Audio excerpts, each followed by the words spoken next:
At most churches, every event gets promoted from scratch. A social post here, an announcement there, a pre-service slide if someone remembers. And this lack of planning can produce strange outcomes. The most important event of the year gets under-promoted because no one really thought ahead, and then some small ministry gets over-promoted because a passionate leader pushed really hard. It's backwards. The things that matter the most end up getting the least, and the things that matter the least end up getting the most. Why does this keep happening? Well, because without a system, every promotion becomes an afterthought or some type of power struggle, negotiation. Here's the fix. You build promotion playbooks. So the next time a ministry leader asks, how is my event going to get promoted? The answer is already written. Today, we're showing you exactly what one of these playbooks looks like, along with the steps for you to build your own. Well, hey there, and welcome to the Pro Church Tool Show. We're here to help you and your church navigate the biggest communication shift in 500 years. My name is Brady Shearer. I'm your host. I'm joined as always by my co-host. We call him Pastor Playbook. It is Alexander Mills. Hello, hello. We are continuing our series through the 7 building blocks. Why do the 7 building blocks exist? They exist to solve communications chaos and friction that exists in your church. You can track down the YouTube playlist and revise or review the previous 3 building blocks episodes. You have to do them in order, and they build on one another. You cannot get to building block 2 until you've completed building block 1. So here you are, building block 4. If you haven't done the first 3, you actually have to go back to the beginning of the playlist. 7 steps that eliminate the chaos, the politics, and the guesswork in any church of any size. What is so curious to me is how churches that are 5,000 and churches that are 50 present their promotions and announcements in virtually identical ways. We have audited churches in this way, and these churches cannot be any more different in terms of their structure, their size, sometimes even their mission. And then announcement time happens, and it's like a carbon copy. Yeah. And so we all need a solution for this. What are the 7 building blocks? We're going to go through them briefly in order, as we do at the top of every one of these episodes. Number 1, assign levels to every ministry. Number 2, publish policy. Number 3, give each ministry a home. Number 4, that's this episode, supply promotions playbooks. Number 5, create the weekly bulletin. Number 6, commit to the church announcements formula. And number 7, launch your central hub. You can find the PDF in the description for the 7 building blocks in their fullness, so you can download, keep that handy. And you could also go to the Church Communications Masterclass on the Brady Shearer YouTube channel, which has all 7 in 30 minutes or less. It is the speed run through all of this. These podcasts are the deep dive into each individual block. If you want to get the full bird's eye view, the Masterclass is there for you. I'm excited about the playbooks because if you think about football, imagine you're a quarterback. You've been training, working on the arm, working on the legs, working on the accuracy. You put in the work. But now it's like, it's time to start studying the plays and prepare for the game. It feels like the building blocks take a bit of a turn here when we're talking about the promotions playbooks today. Yeah, building blocks 1 through 3 is very much laying the foundation. And then 4 through 7 is let's make it happen. And speaking to the playbook metaphor, if you think about an offense or a defense, there are all these individuals that have to play their role. So the receivers, they have to run the right route, and the O-line has to block to give the quarterback time to scan through his progressions and hit the person in stride. And if the running back doesn't properly block the person coming on the outside in the blitz, it all falls apart. Yeah. And so this playbook for each of the promotion levels works in similar ways because you have all these different platforms that you could promote from: announcements, social, email, text message, bulletins, the welcome desk, talk to Pastor Patty, whatever it is. And churches typically are kind of just winging it. And the results, well, we get what we get. Broken plays.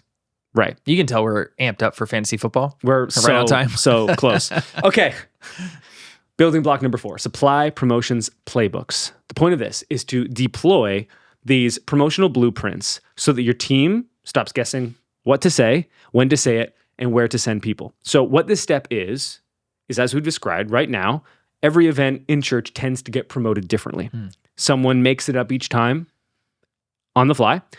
And this results in inconsistency. And this matters because what can often happen is you'll have a big event that actually gets under-promoted, and you might have a smaller event that gets over-promoted because you kind of just fall back to like, all right, we'll do one announcement here and one social post here, and then the results are what they are. But as we worked through in building block number 1, we need to assign levels to every ministry to establish hierarchy.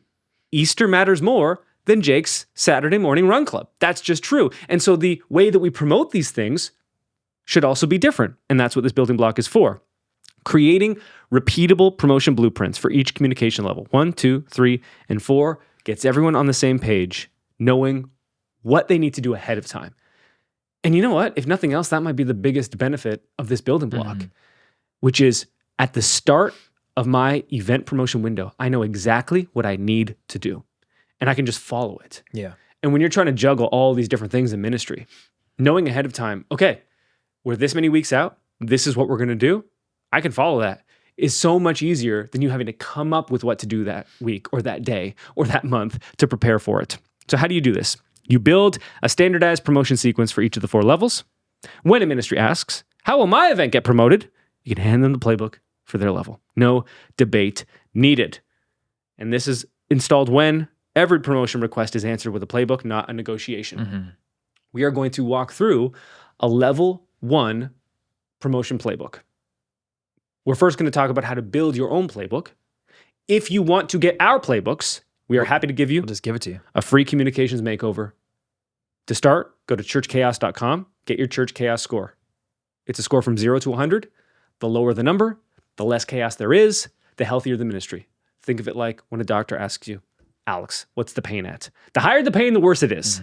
So this is a scale of 0 to 100. You'll get your score. We'll put you in one of 4 quadrants, either low chaos, that's where we all want to be, moderate chaos, high chaos, critical chaos. And of the hundreds of audits we've done, the vast majority of churches are in the high chaos quadrant. that's true. And a very slim number are in the lowest chaos quadrant, where I want to be. Guess what? If you install the 7 building blocks, you will be there. Yeah. And downstream of that, what happens? More people get involved Exactly. in the life-changing ministries that you have. This is not to make your announcements better. I want announcements to be better as a proxy for more people becoming involved in your ministry, more discipleship, more formation to be like Jesus, more fulfillment of mission for you, the church overall, more fulfillment of mission for the church Capital overall. C. Right? Like we've done now many, many audits, hundreds and hundreds. And like, if the majority of churches are stumbling this much with communications, what does that mean? There is so much that's being left on the table for people to get involved in small groups and find community, for people to be giving more and learning about like sacrificial living. There's room for people to be getting involved in formation classes. I'm new to the faith. What does it really mean? There are people getting involved in volunteering and realizing church isn't just about passive spectating in the pews, but being actively involved in the game. What do you need for a game? You need a playbook. That's right. How do you build one? Step number 1 is to take inventory of every channel. Okay? I don't want you to just think about the end result and the playbook that we hand you. I want you to think about how we assemble one to begin with, because there will be some differences. Take inventory of every channel. So for your church, maybe you have a website. Maybe you have an Instagram. Maybe you have whatever it might be. So for most churches, you're going to have the website, but the website is not a singular entity. Right. There are different things that you can use on the website. If you have a central hub website, let's say, hosted on Nucleus, you could have the launcher and actions within that. You could have banners. You could have pages. You could have info cards. You could have posts. You could have post collections. All of these entities exist. Your website, whether it has the exact same technology or different technology, has different features. And I want you to think of your website in that way, not a singular place, because the website is like a movie theater where there are all these different theaters. And sometimes you send people to like the IMAX, or sometimes you send them to like the really small one where like the horror movies play because not many people go. And then sometimes if you don't have IMAX, you have AVX, where we live, where it's superior visuals and superior audio. It's not quite IMAX though. Yeah. And so there are different options. You don't just like have the movie theater as an entity. You have all these different spots within it. Then you have email and text. These are one-to-one communication channels. So I'm emailing Alex directly, or I'm texting Alex directly, even if it's part of a list overall. His reply comes direct to me, and his experience of that communication is me coming direct to him. These are church-wide blasts or also ministry-specific lists. So the ability to text just parents of students, let's say. Then you have social. If text and email is one-to-one, social is one-to-many, where you publish to your Facebook, to your Instagram. And again, similar to a website, Instagram has feed, it has stories, it has going live. It might have like a broadcast channel in the direct messages. TikTok, YouTube Shorts, all the social platforms. And then you have Sunday. Again, not a singular entity. That includes stage announcements. That includes pre-service slides. That includes paper bulletin, distributed materials perhaps. It includes welcome desk. And your church is going to have some number of these. The first step to building the playbook is figuring out all the different things that could be done. This is like thinking about the receiver. Okay, they could run a slant, or they could run a vertical, or they could run this, or they could do this. Okay, there's all these different things that they could do. Before you can assemble a play, right, and think, okay, the quarterback needs this much time for the receiver to finish their route, to then hit them at this moment. Okay, so then we need to have this many blockers to assume that we can create this much time. Before that can be even figured out, you have to know what are all the possible routes a receiver could run. That's this step. Take inventory of every channel. Yeah, because it's probably plain to see as we kind of make an index here of some hypothetical channels that your church may have, or your church likely has. A level 1 ministry or level 1 event like Easter, you can see like, oh yeah, Easter's probably going to qualify for almost every one of these channels, if not every one. But we use Jake's Running Club as a proxy for that niche level 4 ministry at your church, whatever it is, that is women's coloring group. Yeah, exactly. And we talked about in the second building block about establishing policy. For Jake, going through that policy may sound like not a whole lot of good news, because Jake's Running Club is not going to get a stage announcement, is not going to get space on the church website homepage, is not. So Jake's sitting there thinking, well, then what do I get? Well, this is why you make an inventory and index of all of the avenues that you have, so that at the end of this exercise, when you've created a promotions playbook for Jake's Running Club, which is that level 4 ministry, you get to hand it over and say, this is what you do get. We have all these channels. No, you don't get a section on the church homepage, but you do get A, B, and C, which is how, Jake feels empowered and gets some agency to promote his running club, because at your church, that's a valuable next step. You want people doing that niche thing with people who are interested in that niche thing to actually live life together. It's a different step than alpha or baptism or giving, but it matters a lot to the lived experience of living life of faith in a community. So that's kind of the end goal, right? That's where we're going to get at the end of the promotion playbook. But you have to start with indexing all the avenues. And maybe this is kind of like a light bulb moment for folks listening to this part of the conversation, realizing, oh, there are actually a lot more avenues to communicate or to promote than I would have thought in the first place. And that's a reflection of us doing the same thing every time without thinking about it ahead of time. Why? Because maybe we don't have time. Or maybe we have, all these different plates that are spinning. The reality is, if you serve in a church, you want every single ministry to be full of the people that belong in that ministry. And if you're leading a church, you know that every ministry has its own set of needs. And every ministry you want, their needs to be met. If you try to treat everything equally, guess what? No one's needs get met. Right. So you introduce this hierarchy. When it's done properly, and that's what the 7 building blocks install and establish, Jake's Run Club, level 4, yes, it does not get this, and this. But what it does get in the form of a promotion playbook, in a form of intentional thinking through how we are going to let people know about this thing, it's such a superior option than what was before, which was like, sure, we'll give Jake a stage announcement, but it's not really thoughtful. It's like last minute. We're just going to read it out from the stage. Or it's one of 12 and people tuned out after the third one. Exactly. And that's how no one's needs get met. And so does Jake's. So Jake's like, wait a minute, I don't get an announcement from my run club on stage. You're right. What you get is superior. Your needs will be met. Your ministry will get church-wide visibility, and you will be empowered with autonomy to reach people that are already connected to you and reach people that are not yet connected to you. And guess what? We are going to establish the same thing for every other event and ministry in this church. Yeah. But once we give each of you a lane, you have to run in your lane. If you leave the lane, you get disqualified. All right. That's 2 sports metaphors. How many can we do? We're going to move to a cooking metaphor next, okay? Look, we have range here. We have range. So step 2, after you've gone through step 1 and defined all of your promotion platforms, now you need to define your promotional formats. We did an entire episode dedicated to this: sprinkle promos, sprint promos, and smuggle promos. We are going to briefly cover them here, but I'd highly encourage you, it'll be linked in the description, to find the previous episode that we did dedicated to sprint, sprinkle, and smuggle. I'm pretty sure I put those words specifically in the title so you can find the episode. Sprinkle promos. These should be your default roughly 90% of the time. The promo is the sprinkle. It's not the substance. The value comes from the story or the entertainment in the promotion that comes first. And then the ask at the end is just kind of riding along. The great thing about a sprinkle promo is that you can do as many as you want because the substance is so valuable / entertaining / compelling on its own that you're not going to erode attention by doing these too often. So on social media, you can do a sprinkle promo every single day. What would be an example of that? You have a carousel post. It's just a photo dump of like 6 photos from last year's back to church service. And then the final slide is like the promotional ask at the end. You could do that every single day and make a promo every single day. It would not hurt your traction on social media. It would not be a problem. What's another version of a sprinkle promo? Done within a sermon. Let's say you value groups, okay?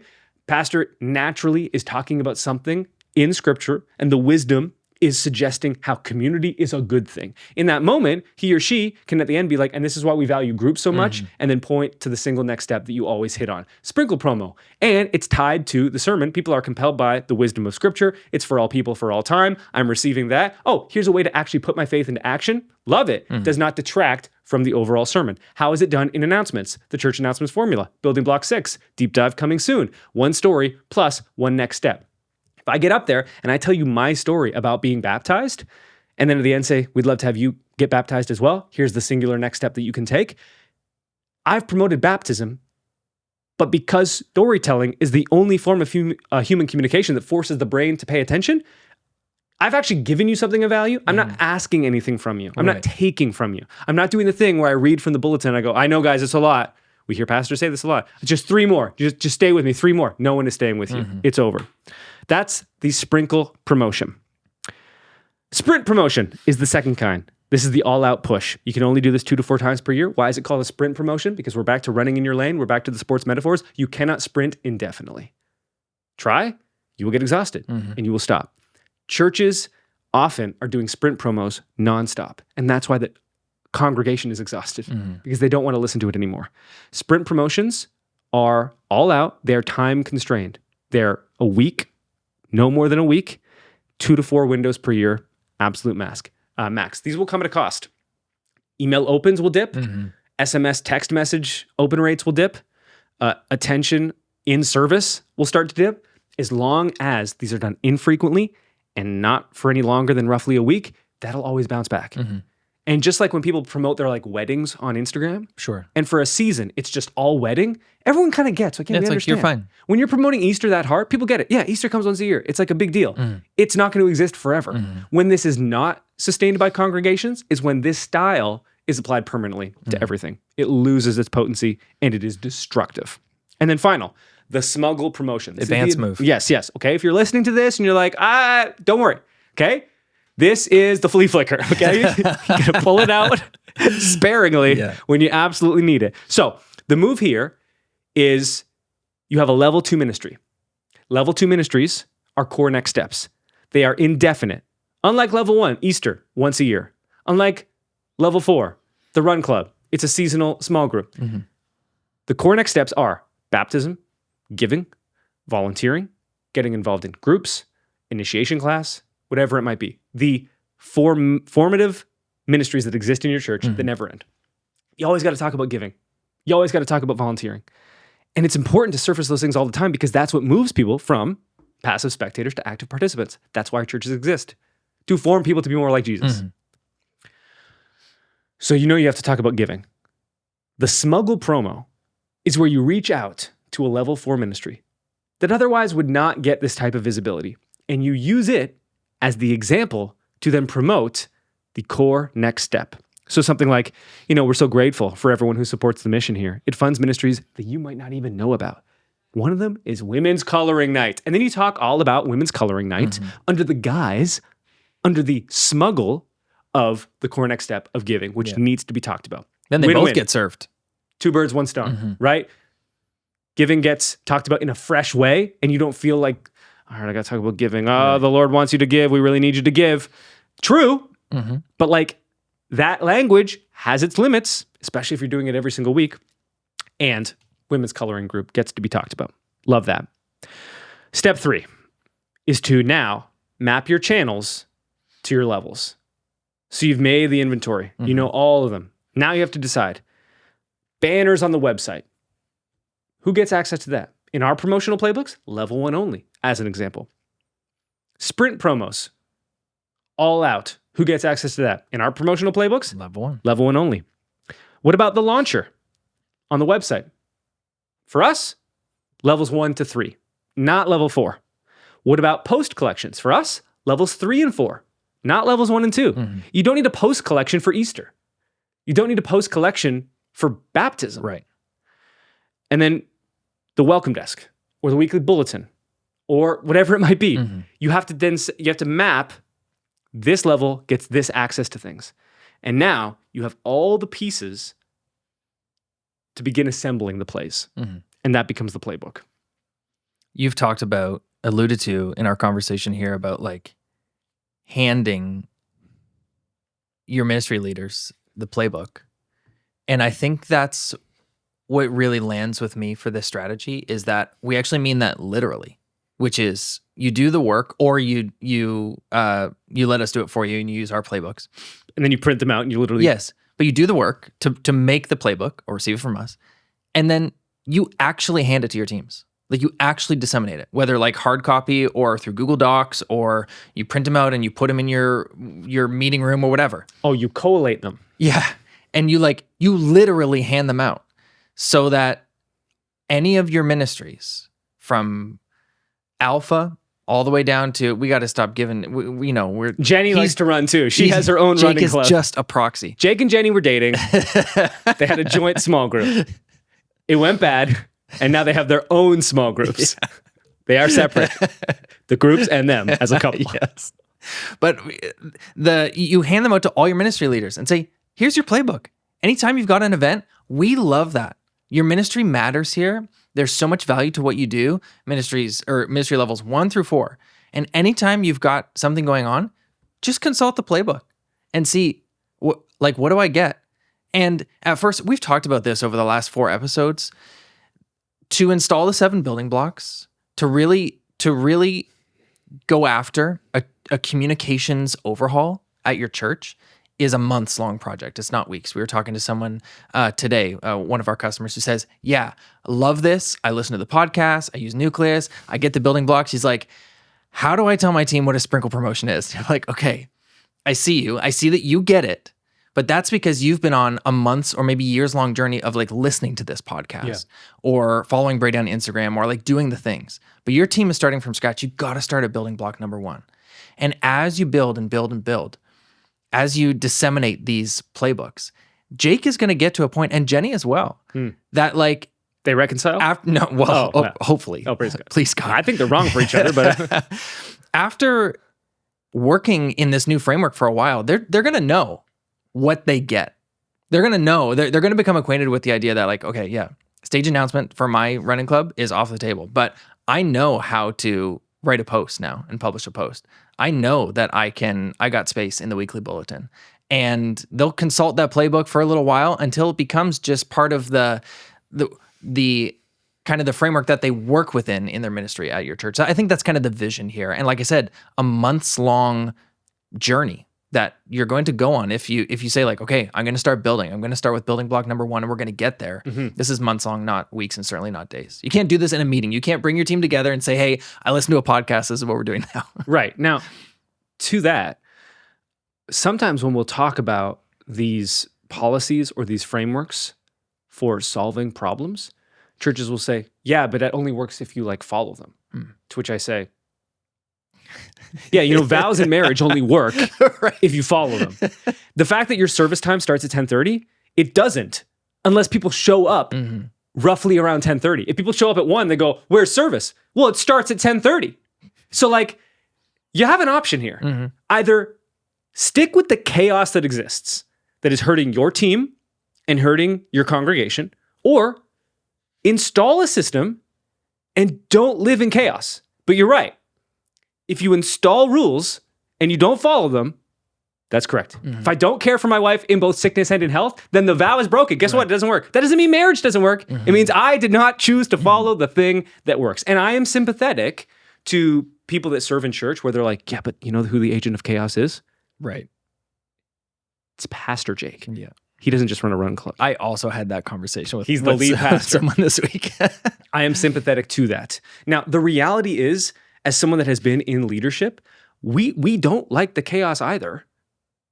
There are some personalities that like they are a toxic person and they want to be in control of everything and they don't mind the chaos because it is a proxy for them being in control. And everyone else suffers because it's chaotic, but for them, they're fine with it because they are in control of the burning like landscape in front of them. Exactly. So that aside, if you're serving in that place, you're right. It's toxic, it's dysfunctional. If the person in charge doesn't want to follow the rules, then sure, right? Like if someone is embezzling money from the top, yeah, I mean, that financial stewardship is kind of out the window at that point. But in a normal situation, even when chaos exists, I would challenge that person to say, like, the person in charge probably doesn't like this either. They're just not aware of a solution and they're not able to champion the solution. And so we've talked about change many times on this show and leading from a place where you're not at the top of the org chart and coming in with the solution and being like, hey, here's the mission of the church. Here's how I think we can fulfill the mission of the church better. Here's the solution I'm proposing. And guess what? I'm not asking you to do anything. I'm just asking you to like give me the permission to give it a shot. And in so many cases, and that was taught to me by a lead pastor, in so many cases, the lead pastor's like, wait, you're asking for something and I don't have to do it? Oh my gosh, praise God. And the key is linking it to the mission to show, hey, this is not just something I listened to on a podcast from two guys in Canada. This is our mission and vision at this church is to see more people take more next steps in their journey with Jesus. You say it however you want, you use whatever language, but like in the Christian church, that's pretty much what we're up to, right? That's our mission. And you anchor installing these policies to that mission and say, hey, we can get people more tuned in to the next steps we want them to take and actually see them take more next steps. I think you're going to have a hard time finding a senior leader that is not eager to give that a shot, especially if you're going to commit to doing the work. Yes, absolutely. So we want to show you the promotional playbook for Level 1 ministries. If you want these playbooks, just go directly to makeover.church, claim your free communications makeover, and we will hand them to you, makeover.church. We're going to put these on the screen. I am going to do my best to verbally talk through them, but they're best to see. They're shown in grids. They're shown in tables because that's the easiest way to absorb the information that's being presented. So in a Level 1 campaign playbook, we have 3 different phases. There's the awareness phase, the interest phase, and the sprint phase. And the reason that happens for a Level 1 campaign is because it exists usually over 6 to 8 weeks. Not all your campaign playbooks are going to be that long. But for Level 1, because in the hierarchy, these are the promotions that need the most visibility. They tie the strongest to the mission. They involve the most people. What is Level 1? Level 1, to summarize, to recap, is the highest priority communications reserved for events or needs that genuinely affect the vast majority of the congregation, impacts 80% or more of the church, or bridge events into the community. So examples, a service time change, fall festival, timely right now, vacation Bible school, timely if you have really late vacation Bible school, Christmas services, Easter services. Campaign phases break up like this. Awareness is weeks 1 to 4. This is where you're building recognition for the thing and momentum. Interest, weeks 5 to 7. Now you're moving from just awareness to emotional connection to the thing. And then finally, urgency, 3rd phase, week 8. This is the sprint promotion phase where you're driving action and attendance. You are basically cashing in on the interest and awareness that you've been building in the previous phases. And a lot of churches are kind of doing this already, but just in volume, right? You think about Christmas. 6-8 weeks out from Christmas, you start talking about Christmas.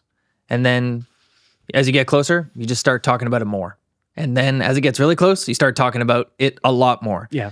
And so churches are doing this innately sometimes, but not with a play in mind or a goal, just kind of like more volume, more talking. And we say so often, awareness is not interest. You could talk about Christmas as much as you want, but without inspiring folks to actually take the next step you want them to take, they may just end up tuning out because you're talking about it so much without actually inspiring them to do something. Now, someone might have the question, okay, you say awareness is not interest. It's one of the policy items in Building Block 2.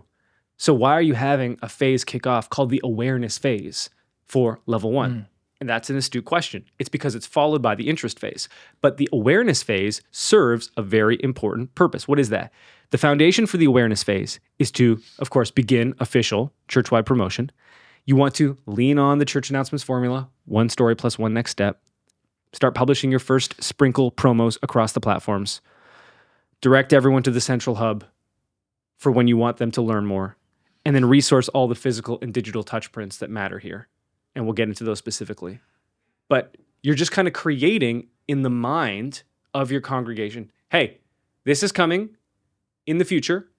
You don't need to be making decisions on it right now, unless you're eager. And if you are, here's where to go. But we just want this to begin surfacing in your mind because it matters. It's a big deal.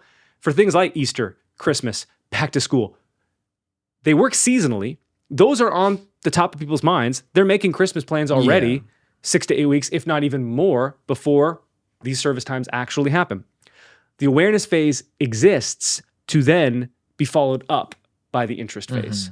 And so it is this kind of increasing potency and increasing focus.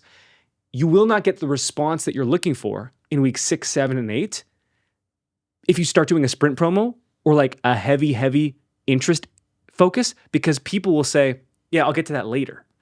So you have to kind of meet them where they are in the timeline, the scope of how far away, the proximity you are from the event.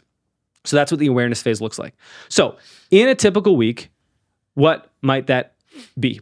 So let's begin with week 1 in our level 1 campaign playbook. You're going to see it on the screen, and I'm going to now verbally dictate it as well. And then I will get into a specific example for what it could look like for a real event. Okay. So the way that the playbooks break up into is day by day. So you're seeing a table Sunday through Saturday. So on Sunday, for our level 1, week 1, I'm going to do my first stage announcement. I'm going to start running my pre-service slide. I'm going to resource the welcome desk. And when I say resource the welcome desk, if that is the one physical place that you send people on Sundays, the person who is at that booth, they need to have the information to give to the people that ask questions. Right. So whether you have the Connect booth or the blue wall or whatever it might be, presumably you have a physical location, just one, where people can go. You want to make sure that they are resourced with the event information, because often it's a volunteer. Right. So like the leadership team knows all about Christmas. They know what days it's happening. They know that, it is candlelight on the 24th, but on the 25th, they know all that. The volunteer there might not. So you just need to make sure that they're resourced. We're going to add the launcher action at this point. So when people go to our website and they click the launcher, there's going to be a little Christmas action there. And we're going to launch our dedicated web page and or info card. So this is going to depend on how aggressive or how much you want to surface the specific thing.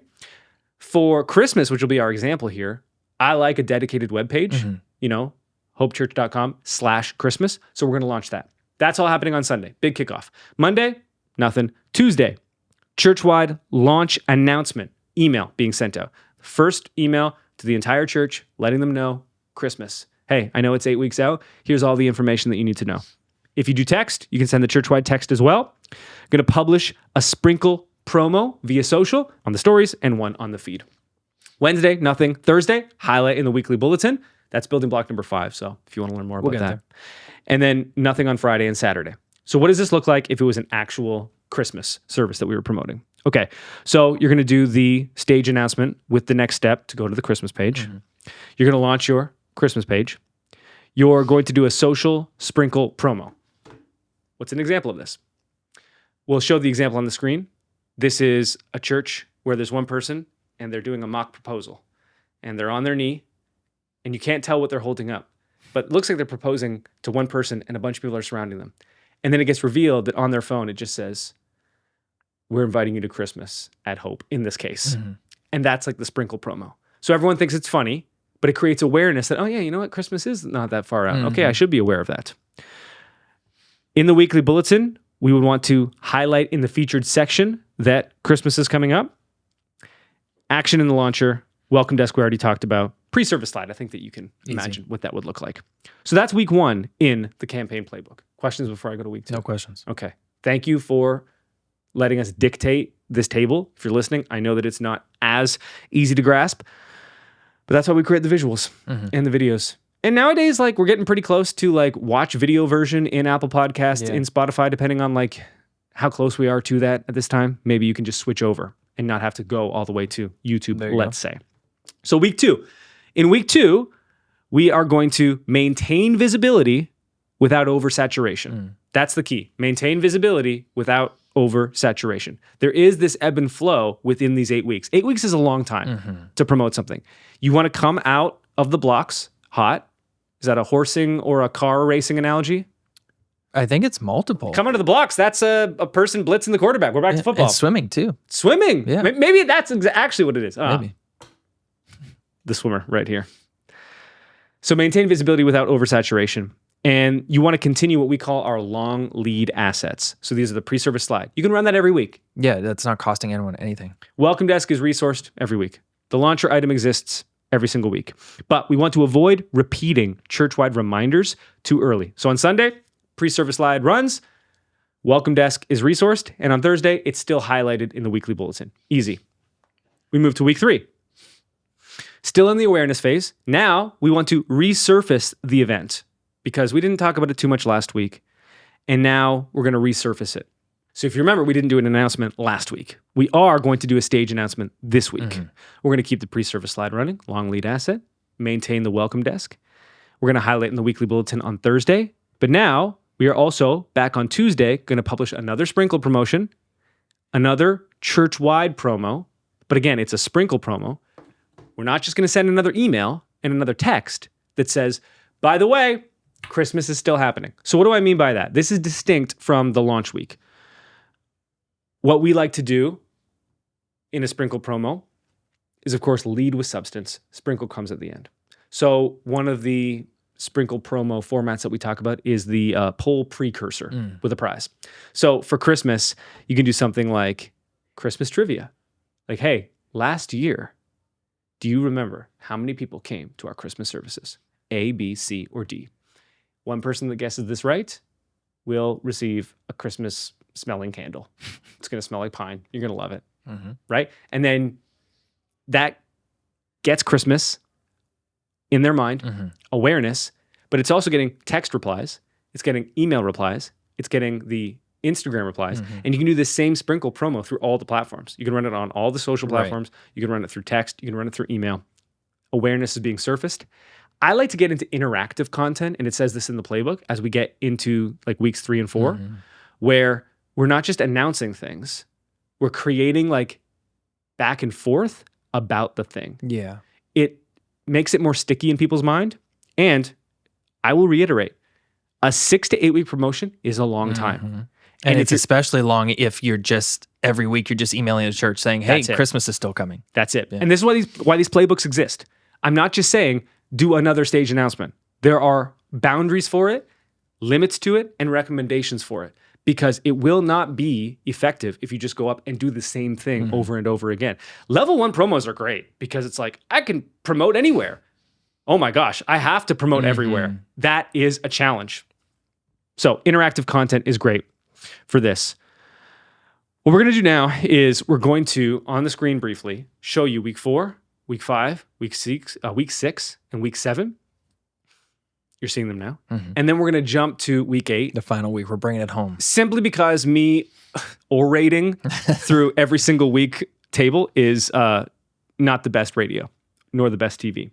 So we get into week 8, and this is the urgency phase, okay? Sprint promotion is unlocked. You can do pretty much anything. Okay. Short, high frequency, no rules.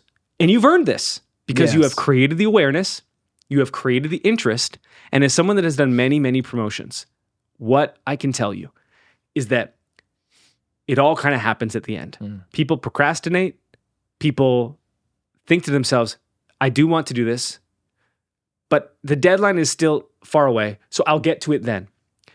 And the tricky thing about longer promotional windows is that you can look at what you're doing in the interest and awareness phases and be like, man, this isn't doing anything. And then it all comes together in like the final week. To make sure that that truly comes through, this is why sprint promos in the final week are so important, because you have earned attention. You have earned trust. You have earned interest. You've obviously earned awareness. That's the prerequisite to all of those things. So now you just have to capitalize. So don't be afraid to capitalize, but reserve it for level ones only. Well, and that's it. You've also earned it by treating your congregation well throughout the rest of the year by not just hitting them with sprint promotions over and over and over again. You've earned their trust over the last 4 months since the last one you did, or maybe the last 10 months or the last 12 months since it was Christmas. And now this last week, it's you're cashing out a little bit. Like if you think about it as a bank balance, you've been depositing trust with your audience over time by treating them well with how you promote things. And now you're going to go as hard as you want this last week and acknowledge, okay, I'm taking a withdrawal here. I'm cashing out on something that I've put in, and I'm going to have to, after this week, I'm going to have to start redepositing. I'm going to have to build that bankroll up again. But this is a withdrawal, and you've earned it, so you can take it out. Absolutely. So we'll go over this briefly. Sunday, stage announcement, pre-service slide, Fireworks. resource the welcome desk, update the action in the launcher to now be the featured action. So it's the top one. It's got the extra emphasis. It's got maybe a little emoji next to it. Dedicated web page and our info card. Those are still staying up there. And then publish the floating banner on the website. The banner, level 1 events only. You land on the website, big old banner at the top. Christmas services, learn more. Click here. Monday, Tuesday, Wednesday, Thursday, Friday, Saturday. You can do social, you can do email, you can do text. Go for it. I won't tell you anything, okay? Every single day. Now, I will tell you, if you still lean into sprinkle on this stuff, it'll perform better. Sure. But if you want, you're like, I can't just sprinkle every day. Fine. On Wednesday, just be like, come to Christmas! Exclamation point, exclamation point, exclamation point. Yeah. That's perfectly fine. We're going to put all those slides on the screen. You'll have seen them. That is the promotional playbook for level 1. There is kind of a after the fact follow through section that we won't get into just right now. But building block number 4, supplying promotion playbooks gives your team the confidence and gives them the literal playbook to promote something that matters to them.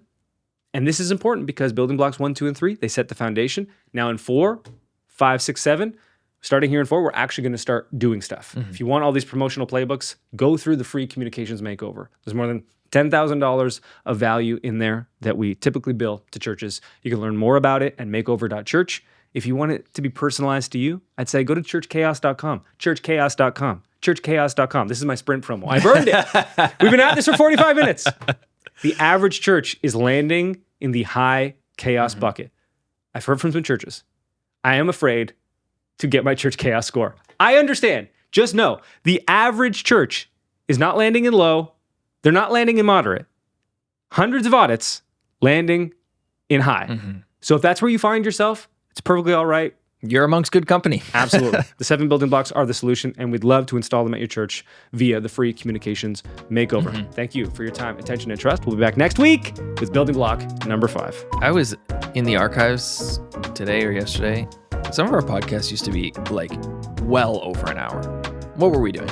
Yeah, when we were doing like in that room or in this room? No, in here. Yeah, like the question and answers. Like we would do a show and then we would like do questions and answers afterwards. Yeah. I would love to access this now. Never heard of it.